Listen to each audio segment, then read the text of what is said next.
देखिए दोस्तों, यहाँ पे आज का जो टॉपिक जो है यानी कि इस पे रहेगा कि फिजिक्स।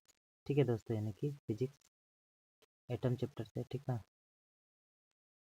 है ना, परमाणु चैप्टर से है। ठीक है, तो टॉपिक है यानी कि टॉपिक नंबर जो है यानी कि लास्ट टॉपिक है इसमें से स्पेक्ट्रम श्रेणी क्या है, स्पेक्ट्रल श्रेणी, स्पेक्ट्रल सीरीज SERI सीरीज यानी स्पेक्ट्रम श्रेणी।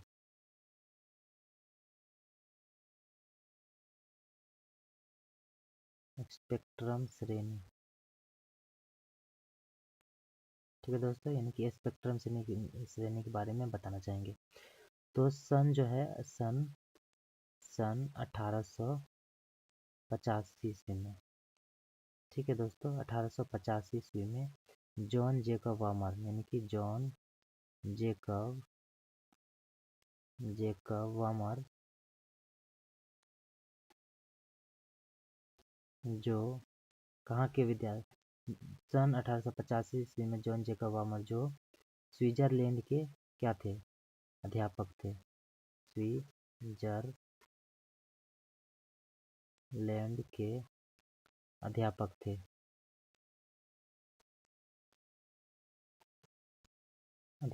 थे। ठीक ना। तो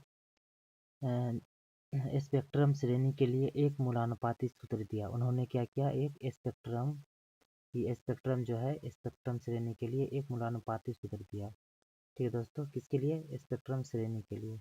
ठीक है, तो लिखते हैं यानी कि स्पेक्ट्रम श्रेणी के लिए,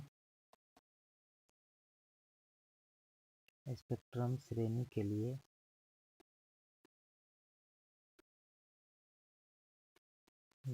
एक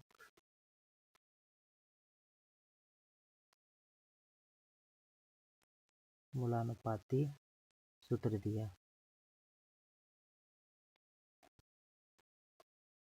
ठीक है दोस्तों, कौन सा सूत्र दिया, एक मूलानुपाती सूत्र दिया जो अलग अलग श्रेणी के लिए भिन्न भिन्न प्रकार थी, जो अलग अलग श्रेणी के लिए भिन्न प्रकार थी,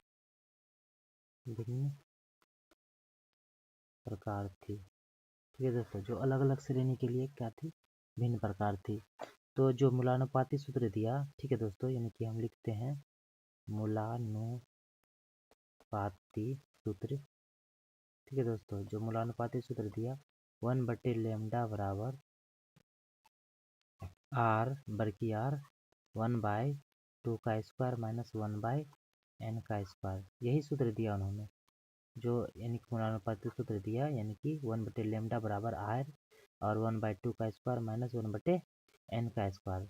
जबकि R का मान यानी कि यहाँ पे लिखना है इसके नीचे, जहाँ R का मान यानी कि R का जो मान हो जाएगा 1.097 इंटू 10 कितना 7, 10 मीटर इनवर्स में था। ठीक है, और फिर n का मान, जहाँ n बराबर कितना होगा 3,4,5 यानी अनंत तक जाएगा। ठीक है ना, डॉट डॉट डॉट के रूप में।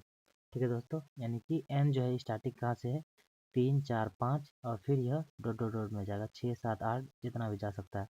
ठीक ना, इसी रूप में यानी कि यानी कि क्या लिख सकते हैं कि n बराबर, अगर हम यहाँ मानते हैं कि यदि n का मान अगर यहाँ पे कितना रखेंगे 3 रखेंगे तो कितना आएगा इसका दोस्तों। ठीक है दोस्तों, देखिए यहाँ पे अगर मानते हैं यदि n बराबर 3 हो, ठीक है, मानते हैं यानी कि n का मान यहाँ पे कितना था दोस्तों, जहाँ n का मान 3, 4, 5, तो हम पहला क्या माने, n का मान कितना हो 3 हो। तो आइए दोस्तों, यहाँ पे यदि n बराबर 3 हो तो जो मूलानुपाती सूत्र क्या था 1/λ बराबर बरकी R 1/2 का स्क्वायर माइनस 1/n का स्क्वायर। तो यानी कि R का जो मान लिखे थे दोस्तों, देखिए यहाँ पे R का भी मान लिखे थे, R का मान 1.097 गुना 10 कितना था 7 था। ठीक है, तो यहाँ पे R का मान लिखते हैं, R की जगह 1.097 गुना 10 कितना था 7, 1/2 का स्क्वायर कितना हो जाएगा यहाँ पे 4, फिर माइनस 1/n, यानी कि हम n का माने थे 3 माने थे ना दोस्तों, यहाँ पे 3 का क्या हो जाएगा, यहाँ पे स्क्वायर हो जाएगा। ठीक है, तो यहाँ सॉल्व करते हैं 1.097 गुना 10⁻7, इधर कितना हो जाएगा 1/4 और फिर माइनस 1/9, तो इसका एलसीएम ले लेते हैं यहाँ पे दोनों का। ठीक है दोस्तों, यानी 1.097 को वैसे ही रहने देते हैं, 10⁻7 वैसे रहेगा। इसका क्या लेंगे एलसीएम, 9 गुना और 4 का एलसीएम कितना होगा 36, 9 चौके 36, ठीक ना, ठीक है ना, अब बचेगा माइनस। ठीक है दोस्तों, यहाँ पे 9 को 36 से भाग 4, 4 को 1 से गुना करेंगे कितना हो जाएगा 4 ही आएगा। ठीक है, अब कितना हो जाएगा 9 में से 4 गया 5, तो सीधे यहाँ पे लिख सकते हैं 5/36 और फिर गुना कितना हो जाएगा 1.097 गुना 10⁻7। ठीक है दोस्तों, इसके नीचे कुछ नहीं क्या है 1 है छुपा, यहाँ पे क्या था 1/λ का मान था, 1/λ का मान था, 1/λ का मान था। अगर 1 यहाँ लेमडा का मान है, ठीक है, अगर हम लेमडा का मान निकालना चाहें, ठीक है दोस्तों, तो क्या हो जाएगा, इसको हम पलट सकते हैं ना, यानी कि लेमडा ऊपर चल जाएगा 1 नीचे आएगा, तो इस स्थिति में क्या होगा, ये भी पलट जाएगा, यानी कि 36 ऊपर गया और फिर 5 नीचे आ जाएगा। ठीक है, फिर गुना ये 1 क्या आ जाएगा ऊपर जाएगा और नीचे क्या आ जाएगा 1.097 क्या नीचे आएगा, गुना 10 कितना होगा यानी कि 7। ठीक है दोस्तों, तो यहाँ पे हम इसका जब पॉइंट उड़ाएंगे तो पॉइंट के बाद कितना अंक है 3 अंक, यहाँ पे कितना अंक 1 2 3 अंक 0 आ जाएगा।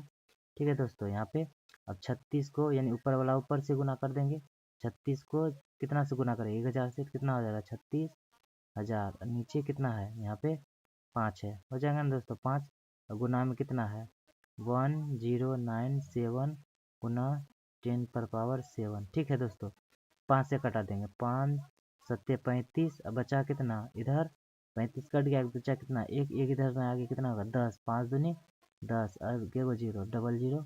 ठीक है ना, कितना हो जाएगा 7200 और नीचे कितना है 1097 गुना 10⁻7। ठीक है दोस्तों, जब इसको हम भाग लगाएंगे, ठीक है, तो कितना लगेगा, यानी कि इसको भाग लगाएंगे तो कितना हो जाएगा दोस्तों, जब इसको भाग लगाएंगे तो 6.563 आएगा और गुना नीचे कितना होगा, कुछ नहीं बचेगा तो कितना होगा 10⁻7। अब यही 10 अगर यहाँ पे लिख सकते हैं, ऐसे लिख सकते हैं दोस्तों 6.563 गुना 10⁻−7, क्योंकि ई नीचे था तो प्लस था, जब ऊपर जाएगा तो माइनस। यहाँ पे 9 पुराना है, 7 हो गया 9, तो कैसे 9 पुराएंगे दोस्तों, यानी कि जब पॉइंट इस पॉइंट को हम 2 अंक यानी कि बढ़ा देते हैं तो क्या होगा, यहाँ भी क्या होगा माइनस बढ़ेगा, तो क्या होगा 7 2 -9 हो जाएगा, 6.3 करेंगे और 10 कितना -9, यही हो जाएगा आंसर। ठीक है दोस्तों, ठीक है दोस्तों, ये हो जाएगा आंसर। तो यानी कि जो है परमाणु चैप्टर का है, परमाणु चैप्टर का जो है यानी कि स्पेक्ट्रम श्रेणी जो है वह कंप्लीट हो गया कि नहीं हो गया। ठीक है दोस्तों, हो गया कि नहीं हो गया। अगर आप यानी कि बनाना चाहें तो आर का इसमें से एन का मान 4 लेके भी बना सकते हैं। ठीक है दोस्तों, तो हम आज तक यहीं रहने देते हैं दोस्तों, यानी कि जो परमाणु स्पेक्ट्रम आज तक यहीं रहे, फिर अगला क्लास कल होगा। ठीक है दोस्तों।